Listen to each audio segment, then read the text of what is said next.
भूत प्रेत आपको लोगों को लगते हैं। शमशान में अगर रात में जाओ तो कांप जाओगे, भूत पकड़ लेगा और पकड़ लेता है, आपको परेशान कर देता है। लेकिन उसी शमशान में गाय बैठी रहती है, उसका बच्चा बैठा रहता है, प्रेत कुछ नहीं करता। और कब्रों में चींटियां रहती हैं। चींटियां कितनी छोटी जानवर हैं। आप सोचिए, आप कितनी चींटियों के बराबर होंगे। तौला जाए तो कितनी चींटियां दूसरे तरफ चढ़ेंगी आपके तराजू पर। और चींटियों का प्रेत भूत कुछ नहीं कर पाता है। वो कब्रों में रहती है, रेंगती रहती है रात दिन। अब आपको भूत चढ़ बैठता, क्योंकि भ्रम में हो। जो भ्रम में है वही भूत मानता है। ये भ्रम भूत सकल जग खाया। भूत प्रेत नाम का कोई जानवर कहीं नहीं है। इसका भ्रम बिल्कुल छोड़ दो। ग्रह टेढ़ा होता है, बिल्कुल झूठ बात है। ग्रह आकाश में हमारे ऊपर कैसे टेढ़ा रहेगा? और हमारे ऊपर टेढ़ा रहेगा तो आपके ऊपर सीधा कैसे रहेगा? खुले आकाश में जितने लोग बैठेंगे दिन में, तो सूरज की गर्मी सबको बराबर लगेगी। एक को लगे एक को न लगे, कैसे? प्रेत भूत के समान ये ग्रह टेढ़ा होना भी बकवास है। ग्रह तो हैं, लेकिन वो टेढ़े हैं हमारे ऊपर, गलत बात है। और पूजा करने से वो सीधे कैसे हो जाएंगे? पंडित कहते पूजा लो तो सीधा हो जाएगा। पूजा करके कोई एक बल्ब बुझा नहीं सकता है, स्विच ऑफ करना पड़ता है। तो ग्रह टेढ़ा है, झूठ। और ग्रह पूजा करके शांत होता है, ये भी झूठ। हाथ की रेखा किसी को न दिखाओ, हाथ से काम करो। हाथ की रेखा दिखाते, हाथ की रेखा टेढ़ी मेढ़ी रहती है, उसकी चिंता क्यों करते हो? पंडित अपने हाथ की रेखा का पता नहीं पाता है। मैंने इसी जन्म कुंडलियाँ पढ़ी हैं कि उसने वो बच्चा पैदा हुआ, जन्म कुंडली पंडित ने बनाई, तो 80 वर्ष की उम्र उसमें लिखी कि 80 वर्ष ही जिएगा, और वो 3 वर्ष में मर गया। लखनऊ के एक ज्योतिषाचार्य थे, ज्योतिष में बड़े विज्ञ, ब्राह्मण पंडित विद्वान, और मात्र एक ही लड़की उनकी थी, और धनी थे। बड़ा लाड़ दुलार था बेटी के लिए कि मैं ऐसे दूल्हा से शादी करूँगा कि हमारी लड़की बड़ी सुखी रहेगी। तो जन्म कुंडली लड़की ले लेते थे और वर खोजने जाते थे। तो वर की जन्म कुंडली से नहीं मिले तो छोड़ते जाते थे। लड़की 27 बरस की उम्र की हो गई और जन्म कुंडली कहीं नहीं मिली। बहुत चिंतित थे। ऐसा संजोग एक जगह जन्म कुंडली खूब मिल गई। बहुत हर्षित हुए कि देर भले हुई, लेकिन लड़के की जन्म कुंडली लड़की से खूब मिल रही है। बड़े धूमधाम के साथ शादी हुई। रात में शादी हुई, बारात आई थी, बड़ा बाजा गाजा, बड़ा उत्सव। शादी के बाद लड़का भोजन किया, भोजन करके लेटा और पेट पीड़ा हुई और 2 घंटे में मर गया। वज्र गिर पड़ी। दूल्हा और दुल्हन एक दूसरे का मुख भी नहीं देख पाए। ऐसी जन्म कुंडली मिली। ये जन्म कुंडली चक्कर। जन्म कुंडली कभी न बनवाओ। बच्चा पैदा हो तिथि मिति लिख लो, बस हो गया। दिशाशूल नाम की कोई चीज नहीं है। कहते मंगल बुध उत्तर जाओ तो काल है, लेकिन मंगल बुध को भी उत्तर दिशा के लिए बसें ट्रेनें छूटती हैं। बृहस्पति को दक्षिण जाओ तो काल है, ये भी झूठ है। बृहस्पति को दक्षिण के लिए बसें ट्रेनें छूटती हैं। अंग फड़कने से हानि लाभ की कल्पना करते हैं। पुरुष का दायां और स्त्री का बायां अंग फड़कता है तो अशुभ है, शुभ है। पुरुष का दायां फड़के और स्त्री का बायां तो शुभ है, और स्त्री का दायां फड़के और पुरुष का बायां तो अशुभ है। ये सब झूठ है, कुछ नहीं। कोई अंग फड़के कोई चिंता ही मत करो। वायु विकार से अंग फड़कता है। कहीं चले, कुछ पूछे, छींक दिया कोई, अरे छींक दिया, नाक में टेंशन आ हो गई, छींक हो गई, छींक से क्यों डरते हो? बिल्ली रास्ता काट दे तब तो महाविनाश है। बिल्ली को उधर जाना था, चली गई, बस क्यों परेशान हो? मैं राजस्थान में था, राजस्थान से मुझे गुजरात आना था, भरतपुर के पास था। तो गाड़ी आई, बैठा और स्टेशन जाना था, वहीं से ट्रेन पकड़ना था बड़ौदा के लिए या सूरत के लिए, याद नहीं, गुजरात आना था। तो गाड़ी जैसे चली तैसे बिल्ली आगे से निकल गई। ड्राइवर ने कहा, हा बिल्ला, यानी हाय बिल्ली आ गई। हम क्यों डरता क्यों, चल बिल्ली क्या करेगी? तो घबराए कि घबराओ मत, तू आको। गया, स्टेशन पर पहुंच गया, कुछ नहीं हुआ, और ट्रेन पर बैठा और गुजरात आया। पूरी यात्रा बढ़िया रही, कुछ फर्क नहीं। धोबी अगर देखे तो शुभ है और तेली को देखे अशुभ है, झूठ बात है। तेली का बड़ा उपकार है समाज पर। तिलहन का उसने पता लगाया। पूरा काल में जब तेल ओल का कुछ पता न होगा तो ऐसे व्यक्तियों का समूह ये वनस्पतियों में देखा तो सरसों उगते होंगे, पता लगाया इसमें तेल है, निकाला, प्रयोग किया, प्रकाश में काम दिया, प्रकाश जलाने में, पकवान बने, दवाइयाँ बनी, देह में लगाए, बहुत बहुत काम तेल से होने लगा। तिलहन का पता लगा करके तेल ऐसा रत्न पदार्थ समाज को जिसने दिया, उसका मुख देखना तो पुण्य है, पाप कैसे हो गया? मैं विरक्ति मार्ग में जिस दिन निकला तो मेरे सामने एक तेली तेल सिर पर रखे हुए बेचने निकला था, दरवाजे पर आ गया। वो नाम था ढोड़े, ढोड़े काका हम लोग कहते थे। ढोड़े काका आ गए दरवाजे पर, मैं निकला, वो समझ गए कहीं जा रहे हैं। आदमी कहीं जाता है थोड़ा साफ कपड़ा वपड़ा पहन लेता है। तो मुझे देखा तो दुखी हो गया, कहे बच्चा हम आ गए, बड़ा गलत कि आप कहीं जा रहे हैं। मैंने कहा काका आप आ गए, मेरा शुभ हो गया, आपको देख के मेरा मंगल हो गया। वो एकदम अप्रत्याशित खुश हो गया और मैं निकला, और निकले बहुत दिन हो गए, 1953 में निकला हूँ, अब जोड़ लो कितना दिन होगा। और अपने मार्ग में मैं पूरा सफल हूँ। कहाँ मंगल हुआ? ढोड़े काका तेली को मैं देखा था और मैं पूरा सफल हूँ। इस सारे अंधविश्वास को एकदम खत्म कर दो। मिट्टी पत्थर के देवी देवता नहीं होते हैं, प्राणी देवी देवता। देखो इधर देवता बैठे, उधर देवियाँ बैठी। मिट्टी पत्थर के देवी देवता लोग बनाते रहते, वो बनाते रहेंगे, उसका विरोध न करो। जो जैसा समझता है करता है, पूछता है पाछता है, जैसी भावना है वैसा करता है, लेकिन स्वयं तो ऊपर रहो इन भावनाओं से।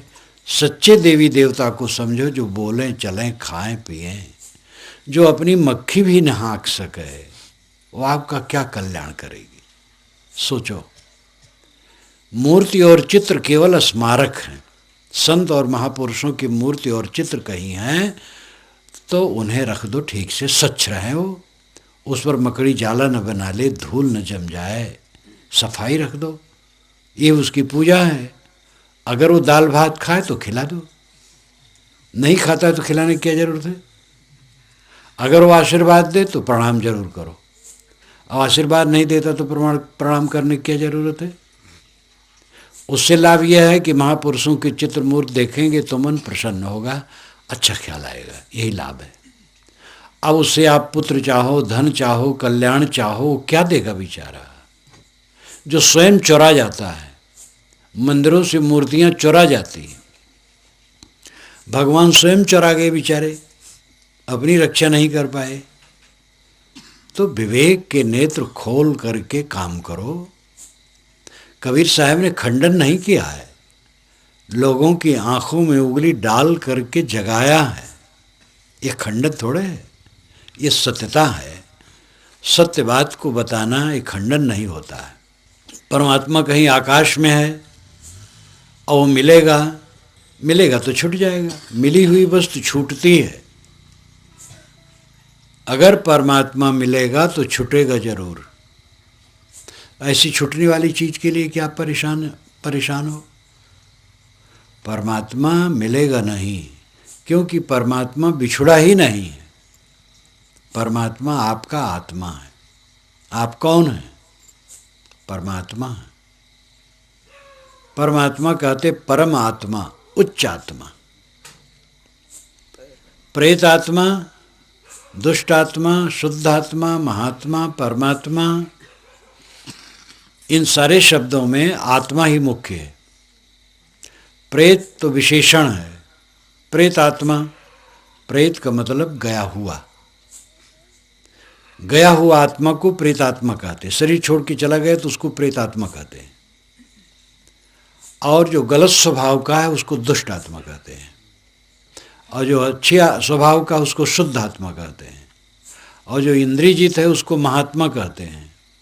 और जो गुणातीत हो गया, शोक मोह से मुक्त हो गया, जिसका मन सब समय निर्मल है और शोक मोह से मुक्त है, द्वंद्वातीत, उसको परमात्मा कहते हैं।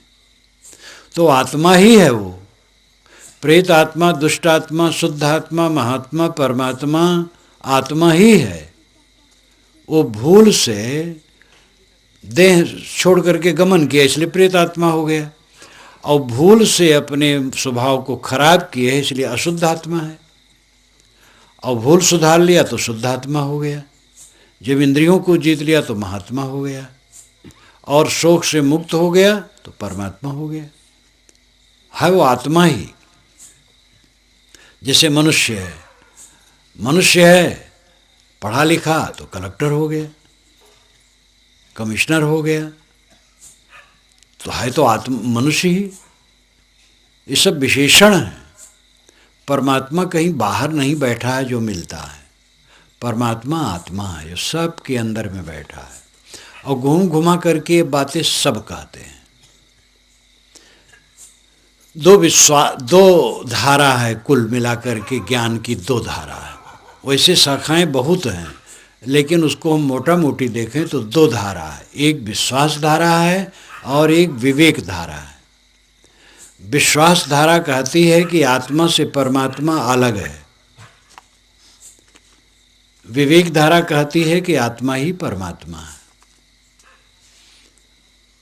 जैसे इन दोनों के महानायक का नाम आप ले सकते हैं, एक कबीर, एक तुलसी। कबीर विवेक धारा के हैं और तुलसी विश्वास धारा के हैं। गोस्वामी तुलसीदास जी मानते हैं कि परमात्मा आत्मा से अलग है। जीव अनेक, एक श्रीकंता। जीव अनेक हैं और श्रीकंत मायाधिपति परमात्मा एक है और जीव अनेक है। इस प्रकार विश्वास धारा के वो नायक हैं गोस्वामी जी। कबीर साहब विवेक धारा के नायक हैं। जे खोजत कल्पों गया, घटई माही सो मोर, गाढ़ी बाढ़ी गर्भ गुमानते ताते पर गई दूर। नर नारायण रूप है तू जिन जाने दे, दिल माँ खोज दिलहि माँ खोजो, ये करी मारा माँ। तो विवेक धारा के नायक कबीर साहब हैं। विश्वास धारा के नायक गोस्वामी जी हैं। लेकिन गोस्वामी जी भी कहते हैं अस प्रभु हृदय अछत अविकारी। प्रभु तो हृदय ही में बैठा है। अब आप सोचो हृदय में कितना परसेंटेज जीव है और कितना परसेंटेज परमात्मा है, इसका निर्णय करो। जीव भी हृदय में है और परमात्मा भी हृदय में है, तो कितना कितना परसेंटेज दोनों है। क्या अनुभव होता है? हृदय में तो एक ही चेतन का अनुभव होता है, मैं के रूप में। मैं हूँ, मैं खाता हूँ, मैं जाता हूँ, मैं आता हूँ, मैं काम करता हूँ, मैं काम करूँगा, मैं काम नहीं करूँगा। जो मैं कहने वाला आत्मा है हृदय में, एक ही का तो अनुभव हो रहा है, दो का तो अनुभव नहीं हो रहा है। हृदय निवासी है परमात्मा, हृदय निवासी है आत्मा, ये भाषा आत्मा परमात्मा दो कह दिए, दो नहीं है, आत्मा ही परमात्मा है। विश्वासवादी भी घूम करके कहते हैं, लौट करके आते हैं, सिया राम में सब जग जानी। गोस्वामी जी के बहुत ऐसे पद हैं कि लौट करके आत्मा के विषय में कहते हैं। यहाँ तक कहते हैं, अनुराग जे निज रूप सो जगते विलक्षण जानिए। जिसको निज रूप से अनुराग है वो जगत से विलक्षण होता है। जीव पाव निज सहज स्वरूपा, और तब से उस सहज स्वरूप समारा।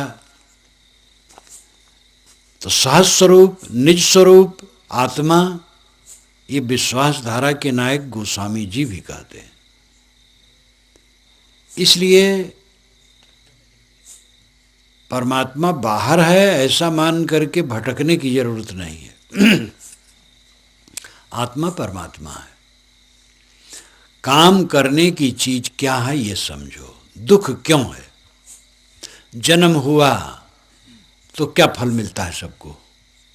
जन्म हुआ और जन्म के बाद रोते रोते रोते रोते मर गए, यही फल होता है। जहाँ शरीर जन्मा तो जिंदगी भर रोना है और अंत में मर जाना है, यही सब करते हैं। धनी निर्धन, निर्धन रोता है, धनी रोता है। अशिक्षित रोता है, शिक्षित रोता है। चपरासी रोता है, कमिश्नर कलेक्टर भी रोता है। अभाव, असंतोष, पीड़ा, कसक, इस सब के मन में है।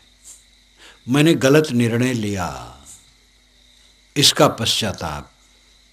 मैं गलत बोल गया, इसका पश्चाताप। जो काम किया अच्छा नहीं हुआ, जिस भोग में पड़ा अच्छा नहीं हुआ, पश्चाताप। ऐसा करता तो ऐसा होता, ये पश्चाताप। प्रिय व्यक्ति मर गया, रात दिन नींद नहीं आ रही, धन नष्ट हो गया, महा दुख हुआ। धन कम है, दुख हो रहा है। धन ज़्यादा है, दुख हो रहा है। उसको कैसे सुरक्षा रखें? अपने भाई बंधु से डर, अपने बच्चे से डर हो रहा है कि ये कहीं कुछ गड़बड़ न कर दे। हर चीज़ में तो झंझट है। पद प्रतिष्ठा मिली, पद छूट न जाए, धक्का देने वाले चारों तरफ से लोग हैं।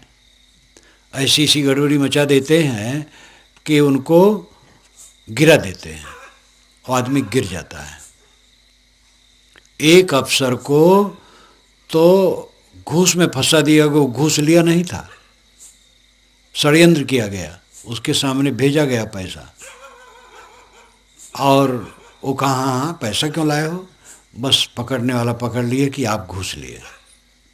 बिल्कुल निरपराध बेचारा अफसर, बड़ा परेशान हुआ, मुकदमा चला, अंत में छुटा क्योंकि सही था।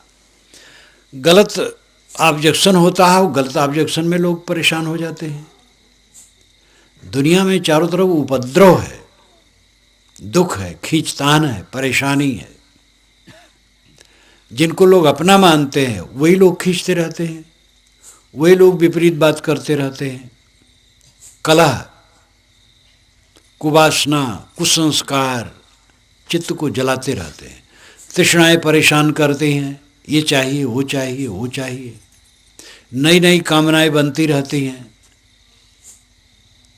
कुमार अवस्था में जो आशाएं, कामनाएं होती हैं और उनका स्वप्निल राज मन में होता है, जवानी और अधेड़पन में वो इतना टूट टूट करके बिखरता है, ये आदमी दुखी होता है। जब बच्चा गोद में आता है मन कितना खुश हो जाता है, लेकिन उसके 20-25 वर्ष के बाद उसी बच्चे से उसको परेशानी होती है। वो सोचता है कि ये बच्चा न होता तो अच्छा होता। इतने तक लोग पहुंच जाते हैं दुख में। जो बच्चा आज्ञाकारी है उससे भी संतोष पूरा नहीं है। आदमी हरदम तो जलता है, जन्मा और जलना शुरू हुआ, और चित्त में जलते जलते अभाव, असंतोष, पीड़ा, वैमनस्य, कलह, अतृप्ति, इसी में मर गया। क्या पाया? इसकी सार्थकता है जब द्वंद्व से अपने को ऊपर रखे। और द्वंद्व आएंगे, संसार द्वंद्वात्मक है, जड़ और चेतन दोनों विरोधी हैं।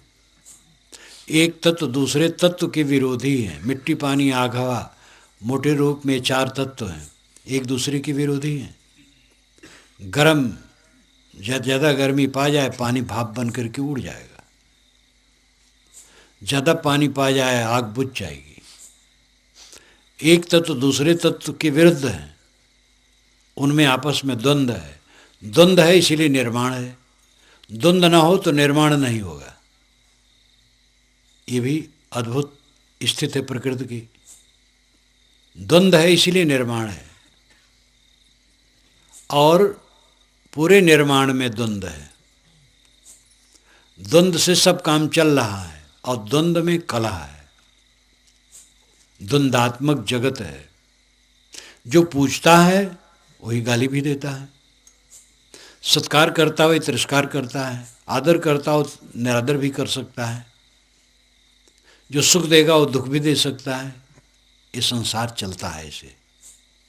इसको सहने के लिए तैयार हो, भावुक हो, मन कोमल है, बड़ा कोमल बड़ा कोमल, इतना विलासी, इतना आराम तलब कि दुनिया भर का सुख केवल आपको चाहिए और दूसरों को नहीं।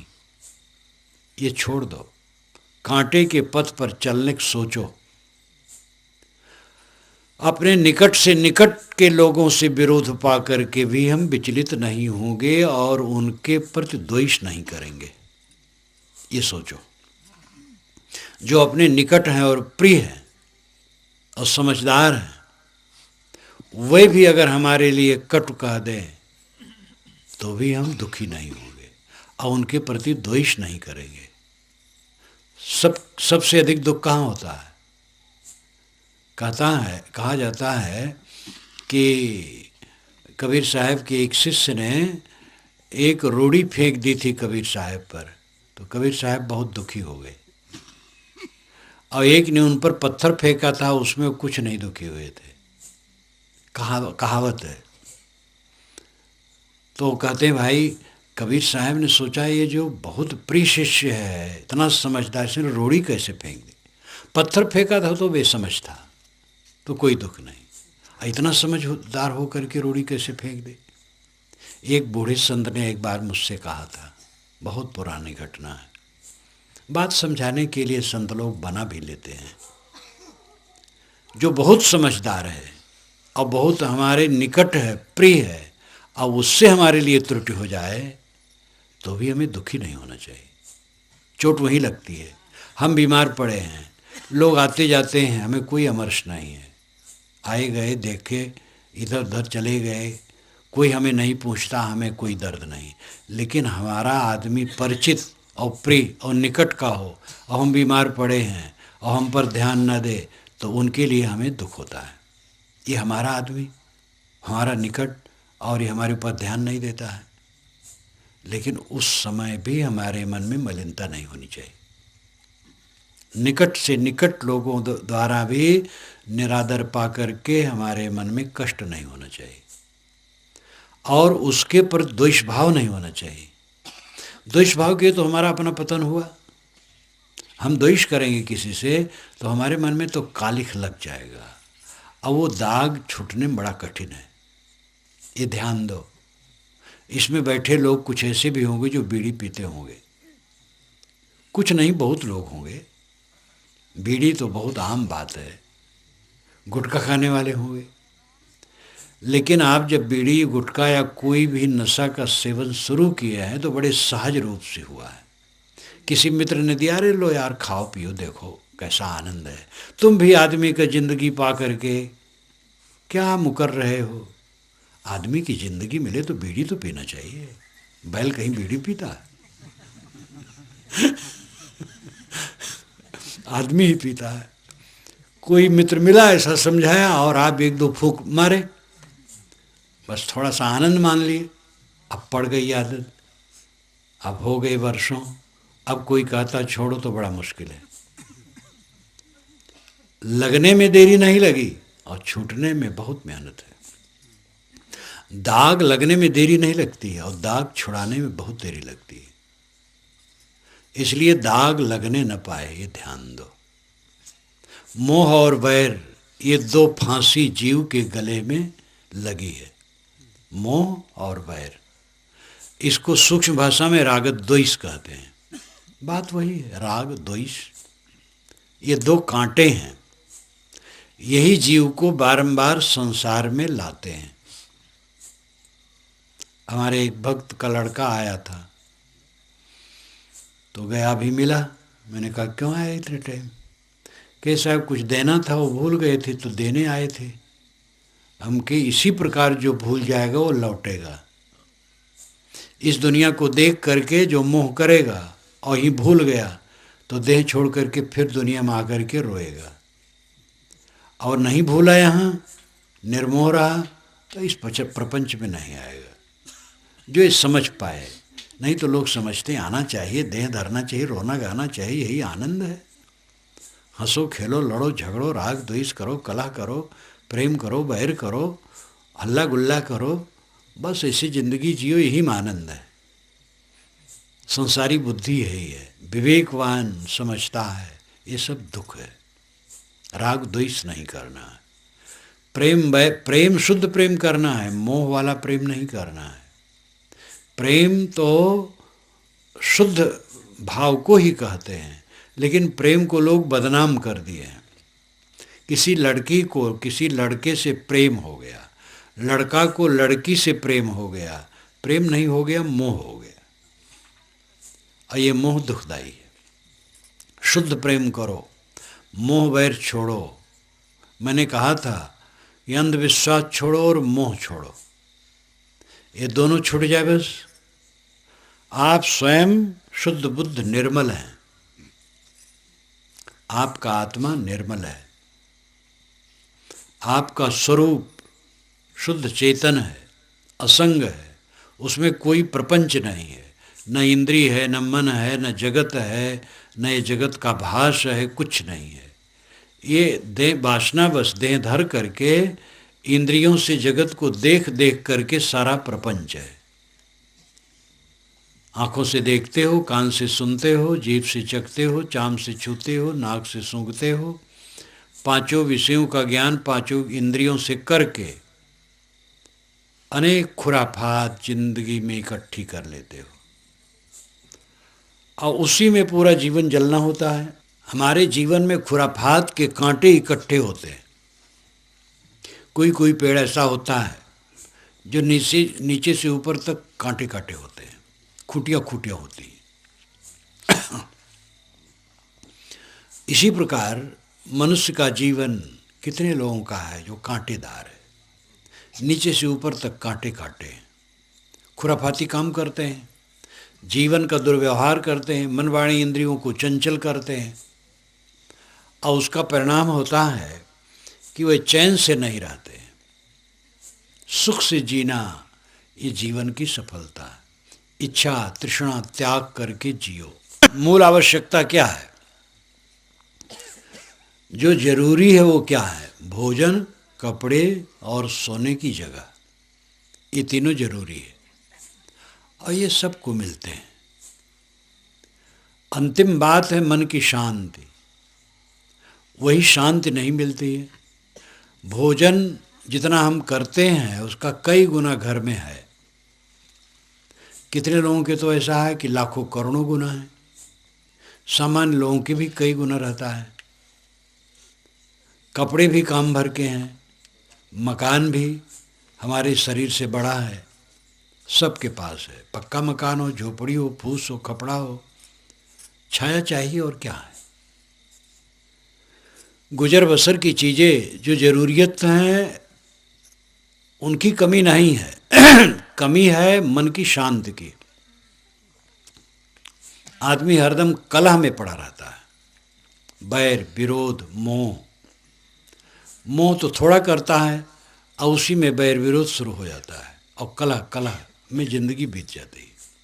चित्त की अशांति, पीड़ा, दुर्भावना, अनेक संकल्प विकल्पों में आदमी जलता रहता है। सारे संकल्प विकल्प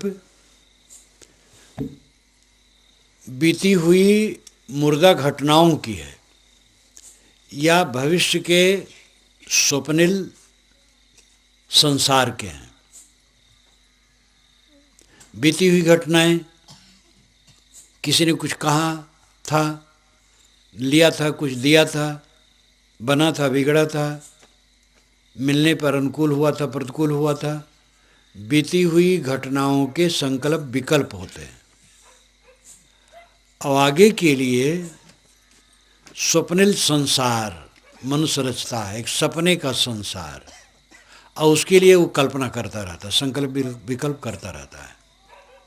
सारे संकल्प विकल्प झूठे होते हैं। जो रात दिन मन को चालते हैं, पीड़ित करते हैं, वो सारे संकल्प झूठे हैं। 10 बरस के पहले आपको किसी ने अपमानित किया था और किसी ने सम्मानित किया था।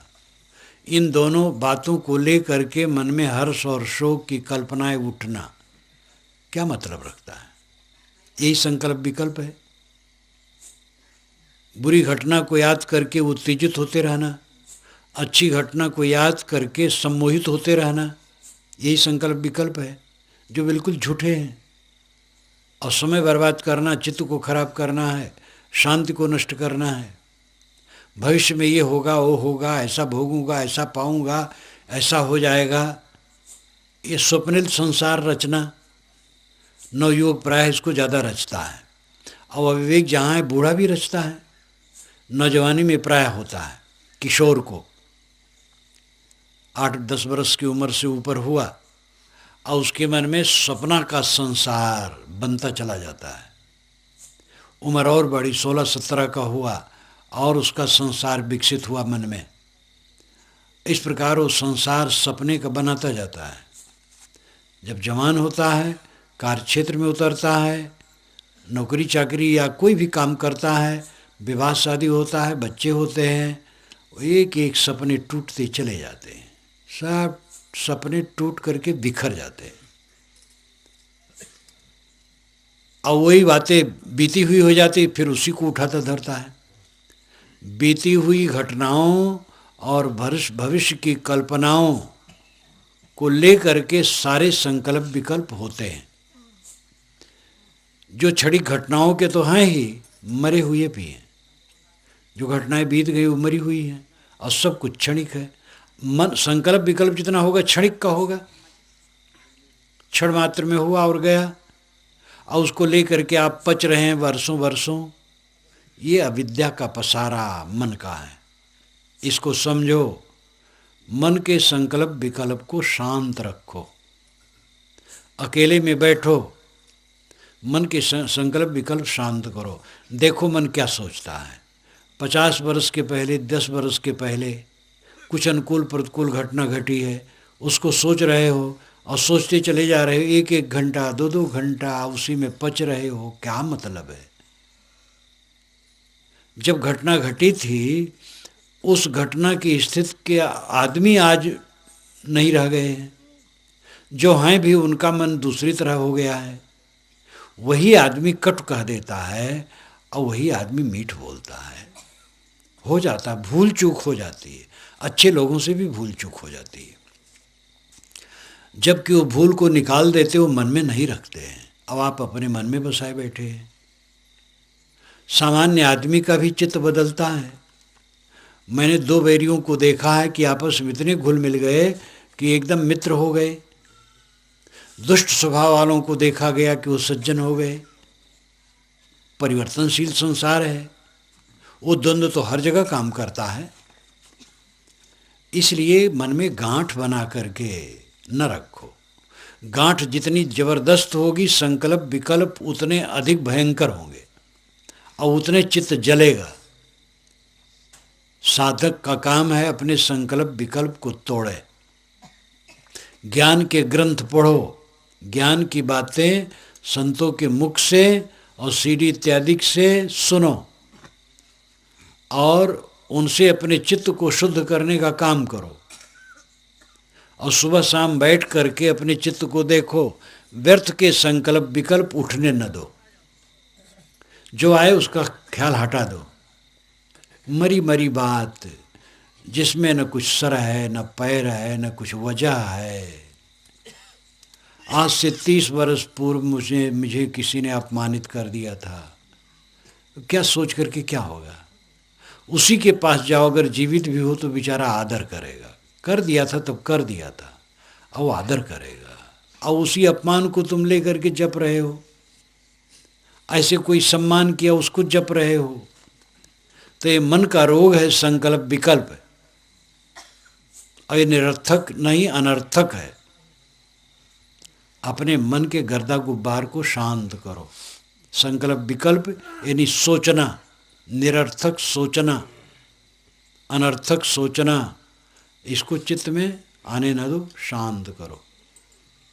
और रोज़मर्रा का जो जीवन है, प्रतिदिन का जो जीवन है, उसमें समता का बर्ताव करो।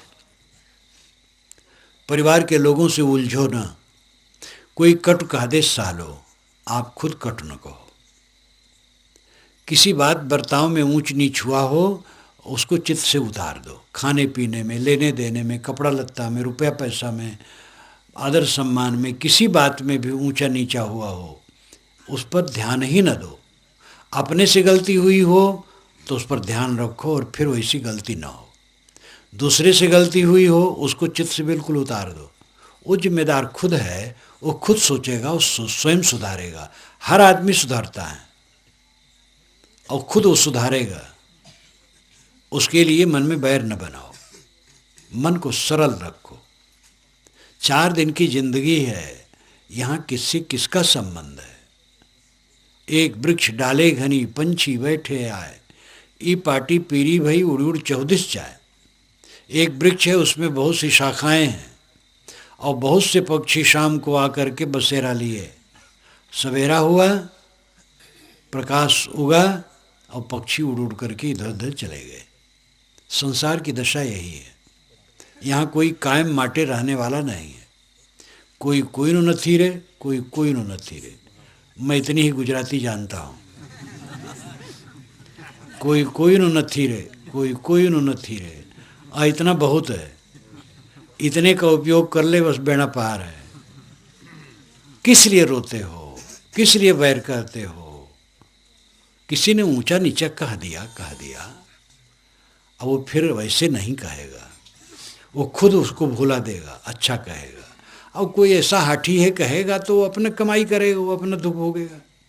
हम क्यों वैर बनाएं? किसी के लिए वैर रखना महापाप है। वैर रखोगे तो कटु कहोगे, उसकी निंदा सुनोगे, उसकी निंदा करोगे। निंदा सुनने में अच्छा लगता है जो अपना वैरी होता है, और उसकी निंदा करने में भी अच्छा लगता है। ये सब अपने पैर में कुल्हाड़ी मारना है। मन को सदैव निर्मल रखने के लिए प्रयास करो। सब समय मन निर्मल रहे, यही सच्ची साधना है। सद्गुरु कबीर का यही विचार है, करो विचार जो सब दुख जाई। विचार करो जिससे सब दुख दूर हो, और विचार यही है, मन को निर्मल करना। परिहर झूठा केर सगाई, झूठे की सगाई छोड़ो। देह गेह धन संपत्ति सब झूठा है, इसमें मोह करके पचो ना। विवेक पूर्वक इन सब का उपयोग करो। तो मैंने आपसे कहा था कि भ्रम और मोह दोनों छोड़ो। भ्रम है मन की कल्पनाओं का, और मोह है ये दुनिया के प्रपंच का। कबीर साहब के वाणी और ज्ञान का मनन चिंतन करो तो सारा भ्रम उड़ जाएगा। और उनकी वाणी का रहनी संपन्न, रहनी के प्रसंग की वाणियाँ पढ़ो, मनन करो तो मन का मोह भी मिट जाएगा। माया मोह बधा सब लोई, अल्प लाभ मूल गो खोई। माया के मोह में सब जीव बधे हैं, उसमें लाभ तो बहुत थोड़ा है और मूल ही खो जाता है। इसलिए जागो, भक्ति का फल यही है कि सुख से रहो। आनंद आनंद, जीवन में आनंद, प्रसन्नता, सुख शांति। बहुत दिन के भक्त हैं, बहुत दिन के साधु हैं, लेकिन अवसाद उनके चेहरे पर छाया रहता है। घुट रहे हैं, प्रसन्नता चेहरे पर नहीं है, आनंद चेहरे पर नहीं है, तो साधु भगत होने से क्या हुआ है? हर समय खुश खुश रहो, कमल की तरह खिले रहो। और ये तब होगा जब मन में पाप नहीं होगा। ये राग द्वेष का पाप, मोह वैर का पाप जब नहीं होगा, तब चेहरा खिला रहे, क्योंकि मन खिला रहेगा। मन के खिला रहने से चेहरा खिलता है। मन अवसादग्रस्त है, मन पापग्रस्त है, मन में विकार है, मन में ऐठन है, मन में ग्रंथि है, तो उसकी परछाई चेहरे पर आएगी। हरदम दुखी दुखी दुखी दुखी। इसलिए जागो, मोह भंग करो, निर्भ्रांत हो, मन निर्मल करो और पूरा जीवन आनंद से जियो। यही सद्गुरु कबीर का निर्देश है। मैं अपनी वाणी को विराम देता हूँ।